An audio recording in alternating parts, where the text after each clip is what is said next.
How's it hanging, YouTube? It's Peter here from Triple G Comics. Welcome back. And today we're talking the Supes.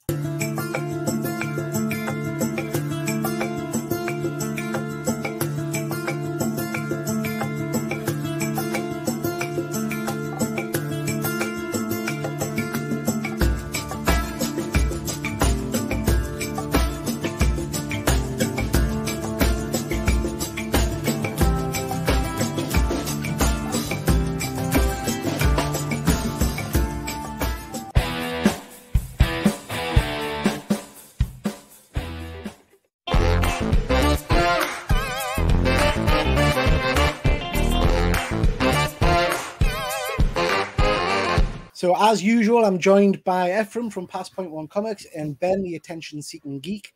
Dressed to impress as ever, Ben?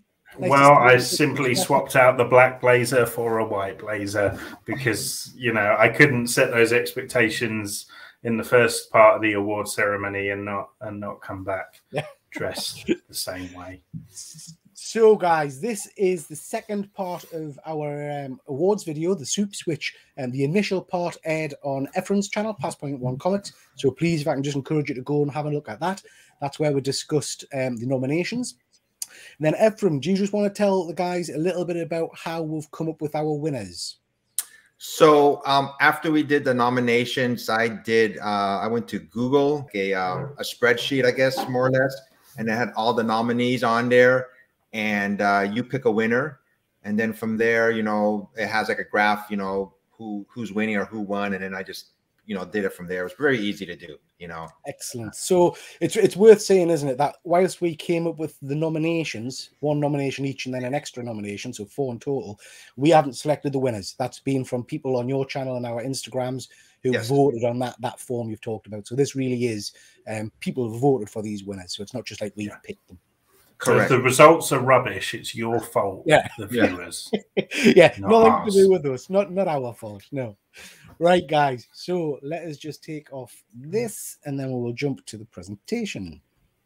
So the way we're going to run it tonight is we'll each talk a little bit about the nominations, and then there's a little video to announce the winner, as voted for by the great public. And then we'll talk a little bit about that winner and what we think of it.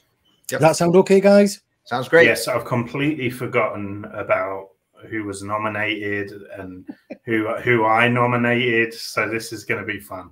Yeah, it's going to be interesting because the last time I couldn't say half of the names or the words on screen. So we're going to have to really test each other and see if we can remember what these were.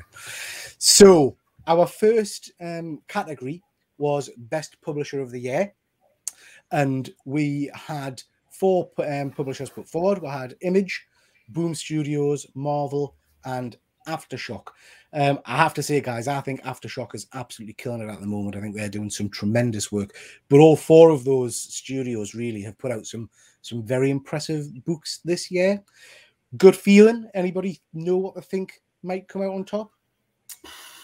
I just think it's going to be Marvel because they've been around the longest. So I think it's competitive. I think this year more than any, it's starting to feel less and less like you can call it the big 2 anymore. I think it's getting to the point where it's the big 4, 5. You know, I think you're right, Ben. I think that's really interesting. And I think if I look at my pull list, there's very few Marvel or DC books on there, unless they're like big event books. The vast majority of the stuff I read now is either from Boom, Image, or Aftershock. So, without further ado, let's see who the people have voted for.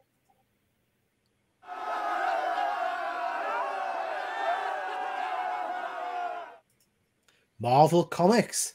Marvel. Not really a surprise, I don't think. That's really interesting, isn't it? I wonder if, like Ephraim says, that's more through the length of time Marvel's been around, the fan base it's built up over the years, because I don't know from my personal tastes whether I would say they've produced the best quality books compared to the others. Don't know what you guys think. I agree. Go ahead. Go ahead, Ben. No, sorry. I was just going to say, I think it might be down to the amount of titles, you know, that Marvel still has over these other books. You know, these other Boom Studios, Image, it's like, yeah, they have 2 or 3 good titles, but then that's it, you know, whereas Marvel still has kind of at least 5 or 6, 7, 8, you know, strong stories kind of ongoing. So that's maybe why they picked it. But what do you think, Efren? I think I'll tell you who I voted for. I voted for Marvel because I think it's like a. He says in a Marvel t-shirt. Like, what do you think? I just think it's like a legacy vote. I mean, the first time around, but I mean, these other 3 companies. Well, Image has been around for a while, but these indie publishers, I think they're going to win next year when we do this again next year. You know, I think I voted for Marvel this one year because it's Marvel, and this was 10 years ago. It probably would have just been Marvel and DC up there, and Absolutely. that's it. Yeah. You know, so maybe. And you know, I think to be fair, I think there is an age thing here, isn't there? Because my tastes in comics have changed over the years, but I would imagine there are still a big group of, dare I say it, younger people who very much go for that traditional superhero comic. Yeah, Ben, you know, you're about what, Ben, 30, 40 years younger than us? Well, it depends the company you're in. So yeah, in this company, yes. You're the baby. But yeah, so really interesting. So Marvel wins it. Be interesting, like Ephraim says, to see who comes out tops next year. Yeah. So Ephraim, hand over to you, mate. All right. So next up, we have Best Superhero Group, and the nominees are Seven Secrets, Justice League, Thunderbolts, and the Avengers. And the winner is. Oh my God! I was distracted there at how much that picture of Wilson Fisk looks like someone I know. Just take off his bow tie. Uncanny. Okay, sorry, Ephraim. So the That's winner.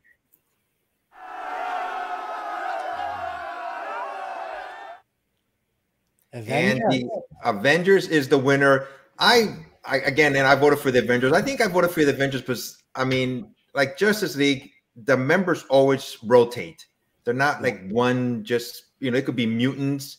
It can be even villains sometimes join, depending on the person. And obviously superheroes, it's always a rotating group of, you know, of heroes. Unlike the Fantastic Four, it's always, most of the time it's always just a 4. And X-Men is just kind of just mutants. And this is why I chose the Avengers. You know. Do you read Avengers, Ben?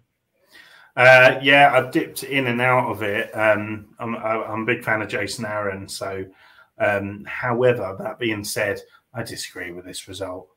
I think the last year, you know, Avengers feels at the moment like a real kind of, you know, bag of like pick a mix. Like, you know, it's all very random. I feel like it's not a team that naturally came together. It's almost like Jason Aaron just kind of picked his favorite characters from the toy box. And I don't know. I did enjoy the Phoenix Force kind of competition thing that they had. I did enjoy that short run. So yeah, I guess so. But I thought it should have been Thunderbolts personally. Yeah. Okay, so Ben. Best storyline, and the nominees are Once and Future by Boom Studios. You got Shadecraft there, We Live by Aftershock, and of course Marvel's Daredevil by Chip Zdarsky. And the winner is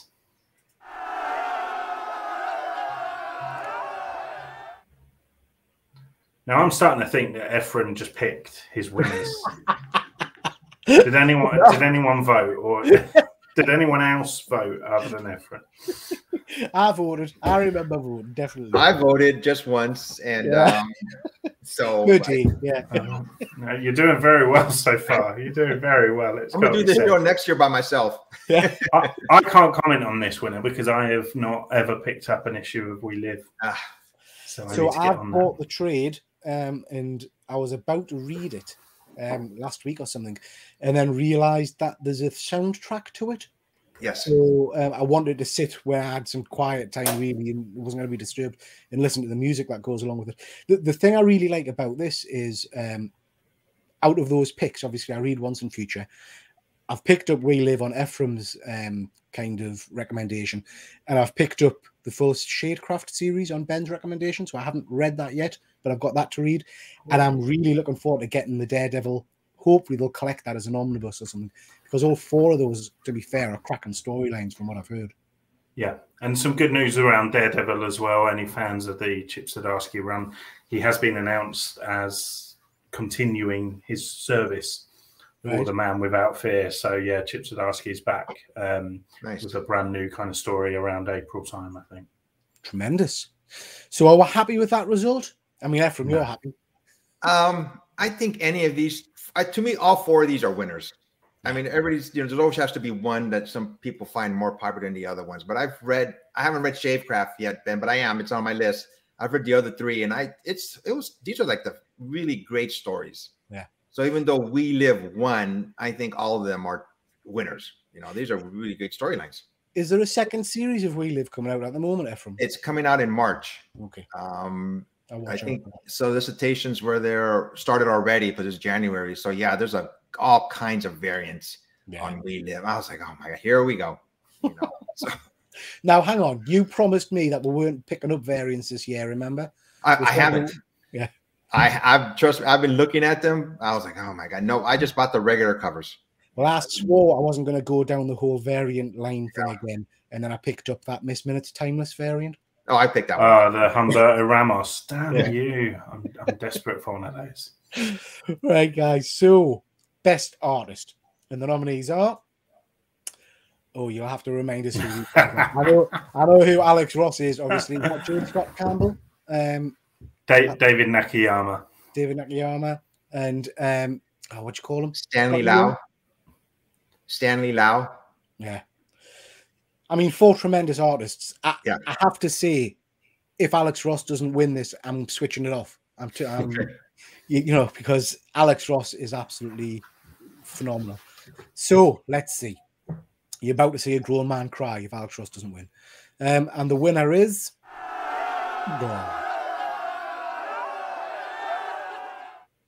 Excellent. Has to be, really, doesn't it? Yeah. I mean, you can't beat Alex Ross's art.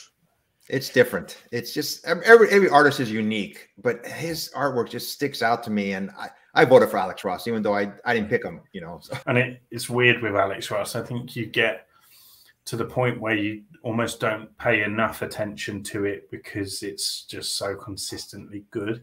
Yeah.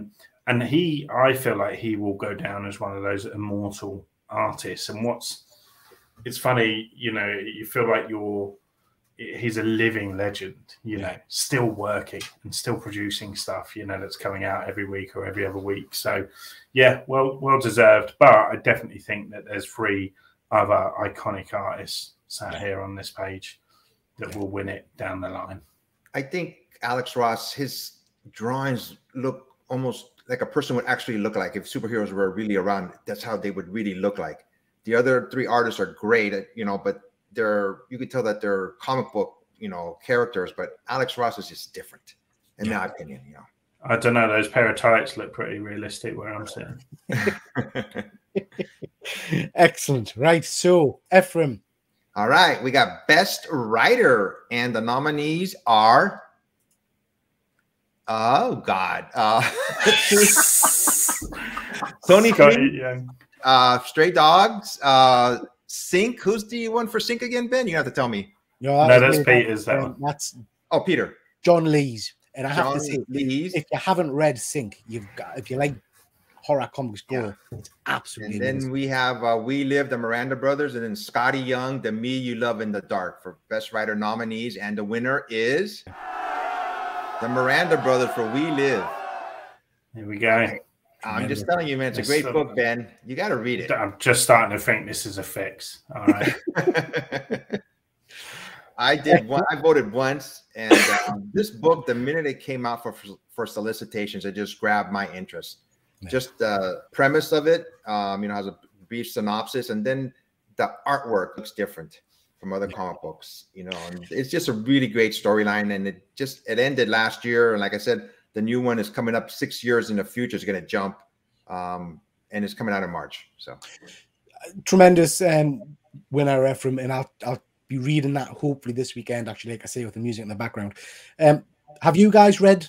I know you haven't read Sync, but have you read Stray Dogs and The Me You Love in the Dark? Yes, I have. Yes, yeah. What did you? So I've only recently read Stray Dogs. Interested to know what you thought of it. Stray dogs pulled at my heartstrings. You know, I knew one of these little puppies were just, you know, taken, you know, by a serial killer, and you know, and I knew one of them was going to be, you know, killed off, and I just went, dang it. That's the kind of books that you don't want to read, but you know is coming up, you know. And I interviewed Tony Fleece. Did you? Yeah, I did interview him, and a very nice gentleman. And I think it was just a great storyline. I liked the homages on the covers. Oh yeah, you know, all the different homages that they did. You know, so this is from Silence of the Lambs. Yeah. What did you think, Ben? Yeah, I'm a big fan of Stray Dogs, and not just for the horror homages, even though they are a big selling point. Yeah. It just, you know, I'm a bit of a weirdo in the sense that I love. Well, let me finish. In the sense that I love Disney. You know, I love princesses and musicals and all of that, but I also am a big slasher fan. So it kind of felt like it combined two of my worlds, and it was to brilliant effect.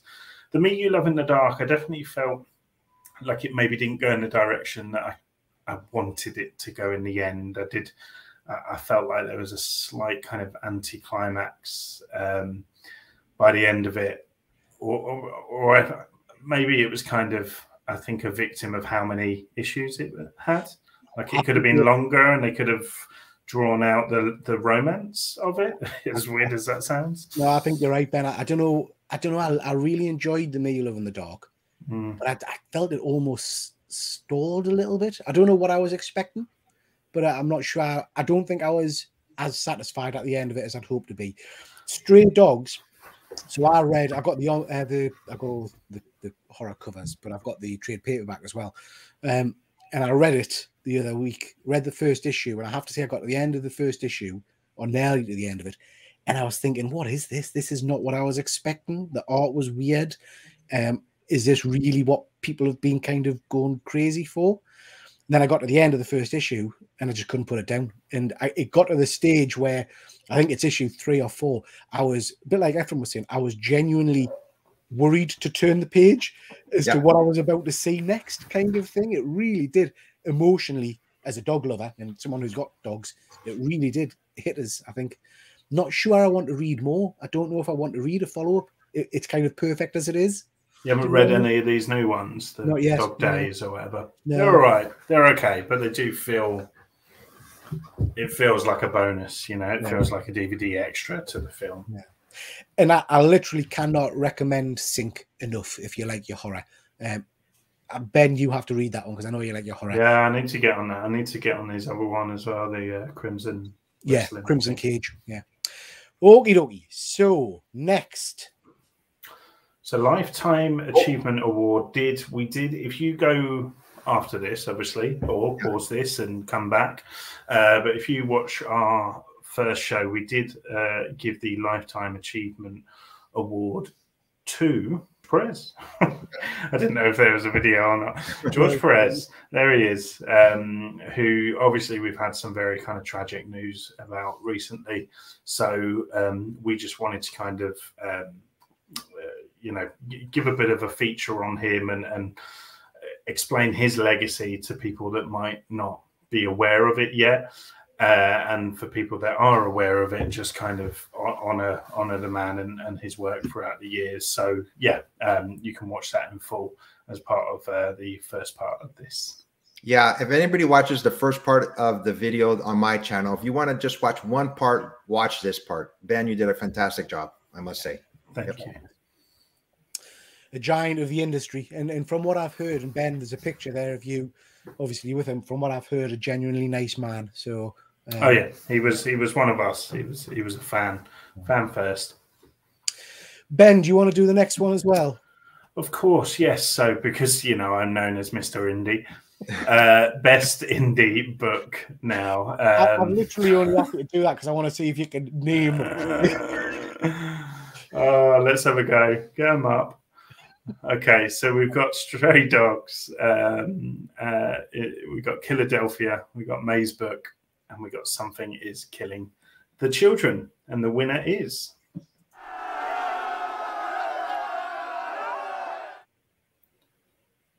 Of course it is. Of course it is. I think, like, earlier I mentioned about the big two no longer being the big two. And I think Something is Killing the Children has put Boom Studios in a place of authority within the market that I don't think they could have dreamt of before.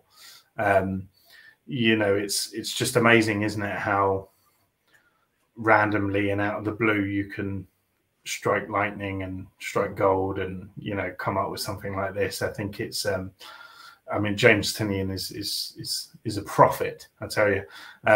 But you know, I think it marries up so well with the artwork, and it's just, you know, the character of Erica Slaughter is just like instantly iconic, you know. So I can definitely see why that's brought it home. I've still not read it. I've got the hardback to read. It's on me shelf. I've got a shelf full of stuff to read. But yeah, need to stop making 5 videos a week and start reading comics again. Yeah. I did want to mention May's book, and spoilers for anybody that's not seen it. That's a tremendous series, and it's recently ended. And I have to say, it ended perfectly for me, because I was really worried. I don't know if you guys have read it, but I was really worried that it was going to go down the whole, actually, this really was a monster kind of thing, and his daughter had been kidnapped and stuff, and it didn't. It was, like I say, spoilers. It's very much just about a father who's lost a daughter. Beautiful. No, that's good. That sells it to me more, to be honest. Yeah. I think I would have been put off if you'd said, like, I'm now interested in reading it, because I quite like stories that, you know, it's just in your head, but what we see is a kind of fantastical, surreal, you know, version of stuff. So yeah, it's worth picking up. It really is a beautiful story. Right. So next we're back up to me. Best male character. And the nominees are, we've got Daredevil, the Immortal Hulk. We've got I've forgotten the guy's name. What's the guy from? It's my bloody pick. Hunter. What's the? No, not yours. But I knew who Clown Hunter was. Oh right, okay. The guy from Once and Future. What the heck was his name? I forgot his name. John Smith. Let's go with John. John from Once and Future. Yeah, and Clown Hunter. God. Is he not Arthur? No, that's King Arthur. I can't remember his name. Dylan. Is it Dylan? I think so. Oh God, who cares? I cannot remember. Let us know in the comments below, and let's hope he doesn't win. And the winner is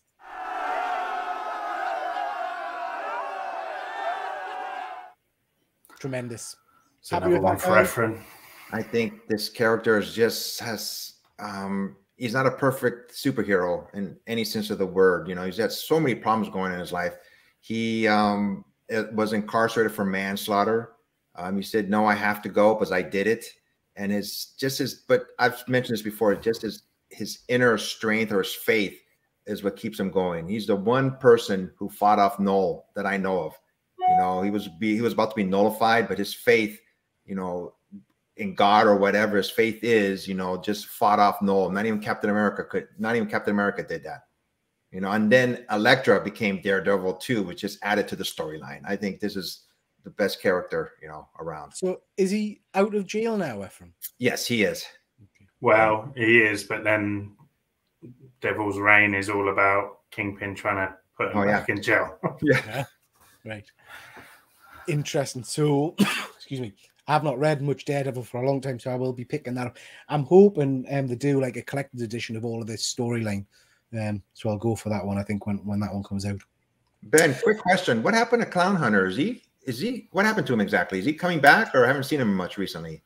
As far as I remember, so they did an annual, and it ended basically with him like becoming like an admin assistant for like a psychiatrist. It was bad. But then he came back, and they alluded to him getting coached by Nightwing, I think it was. One of the Robins anyway. So yeah, I think the idea is that he's potentially getting kind of coached up. Cool. And they're trying to make him less angry, less stabby. Tremendous. So, which is a shame, because those are the things I love about it. Yeah.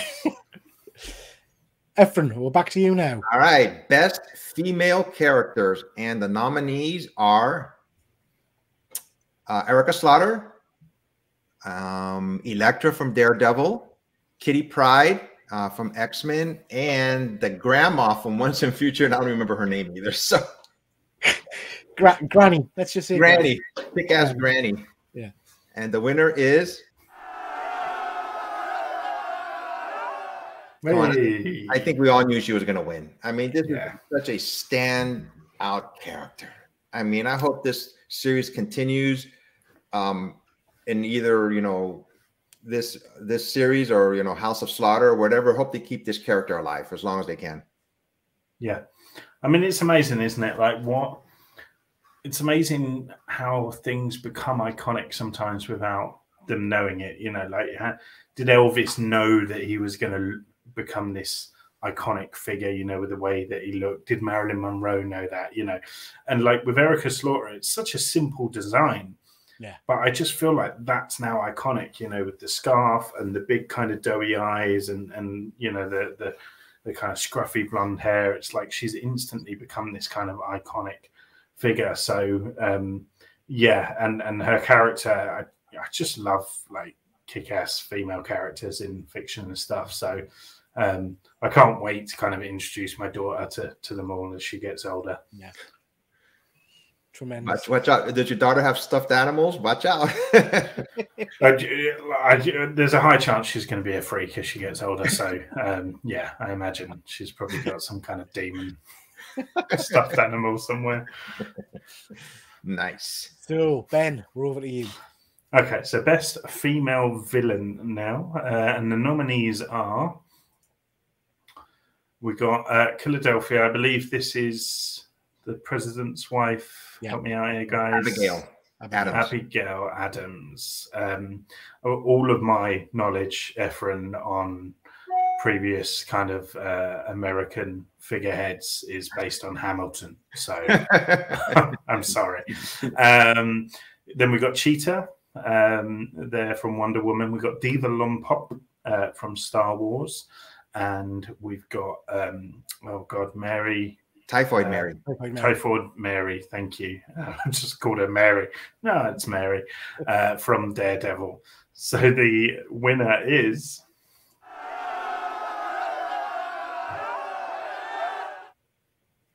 Diva Lompop. The best name to say. No Lompop. idea. I just got to say, this is the one where I thought Ben voted more than once. Have you been on there, Ben? I don't even think I voted, you know.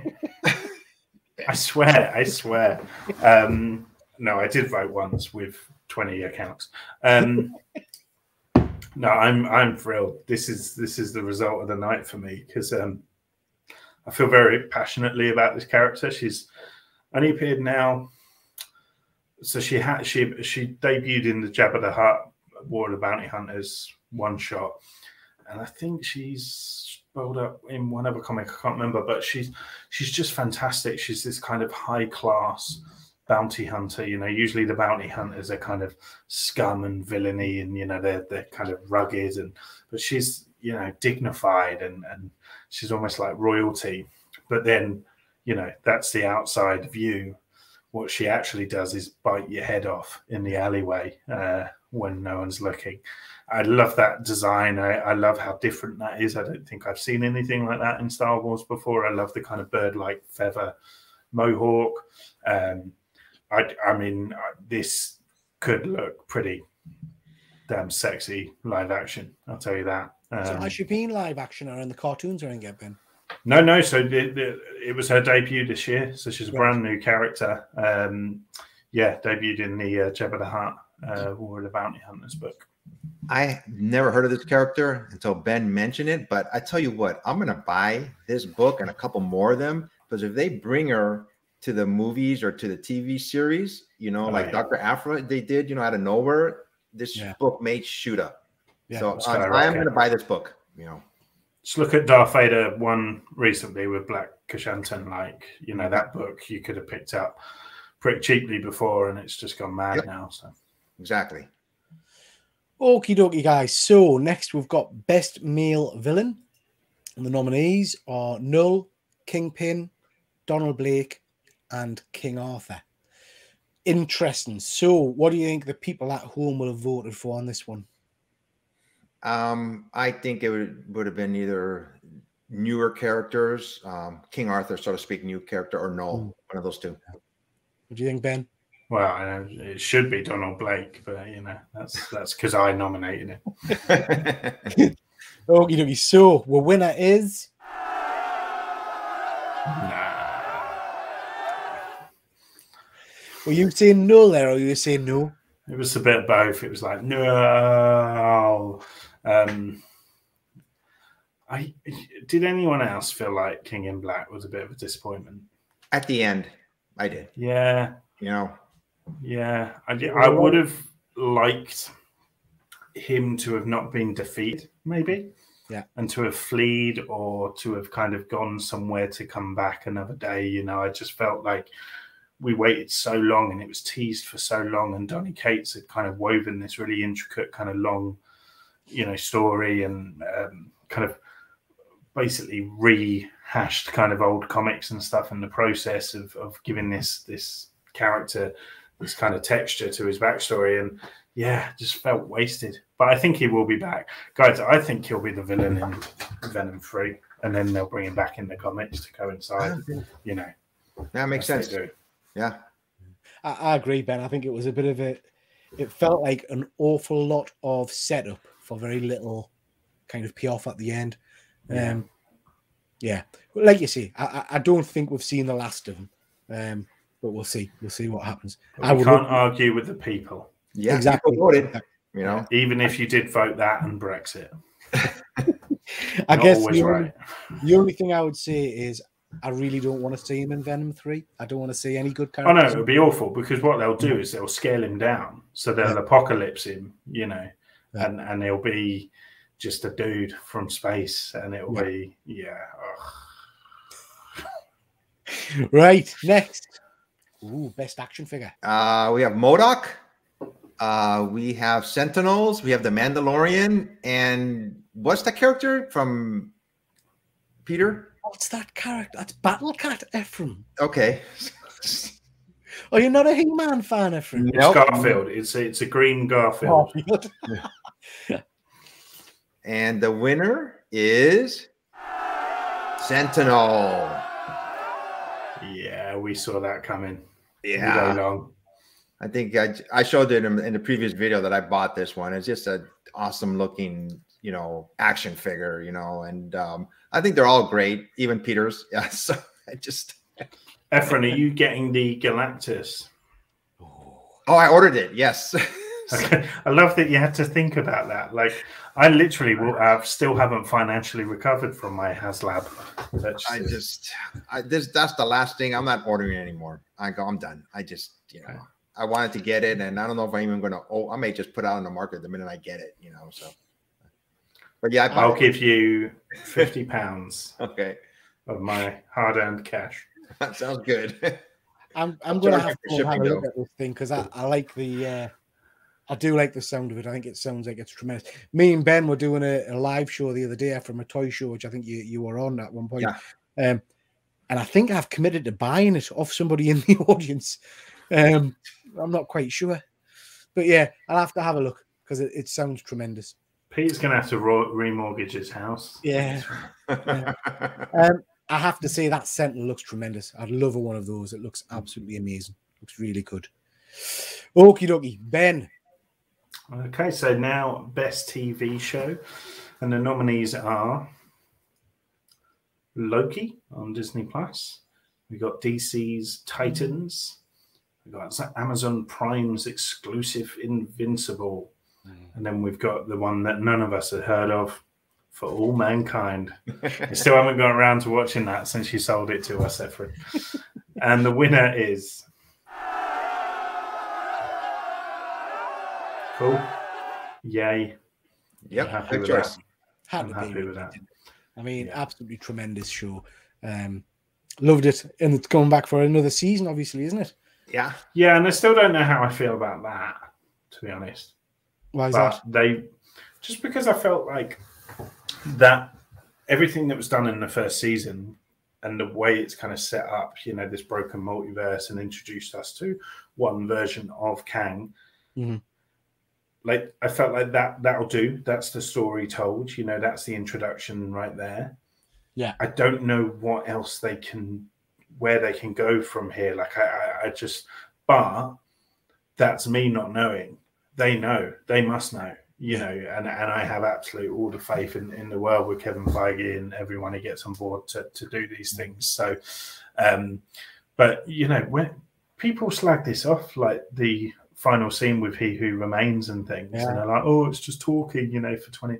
Well, yeah, like that, but it's so well written. Like, it's everything he said, and the way that you know, he delivered all of those lines and everything. It was just absolutely incredible for me. And yeah, seeing Richard E. Grant in a 1940s like low-key costume was just everything to me. So yeah, I loved it. I would love to see Richard E. Grant come back, and I have to say there's an action figure by third-party team out doing the Richard E. Grant version of Loki. I think it's called The Original Trickster. It's absolutely amazing. Yeah, Supe Toys, as well, who are a good company. So yeah, stop it, Peter. I might have to pick that one up. Okie dokie. So last one, guys, is best movie, and our nominations are Suicide Squad, Shang-Chi, Spider-Man, Venom. Dear God.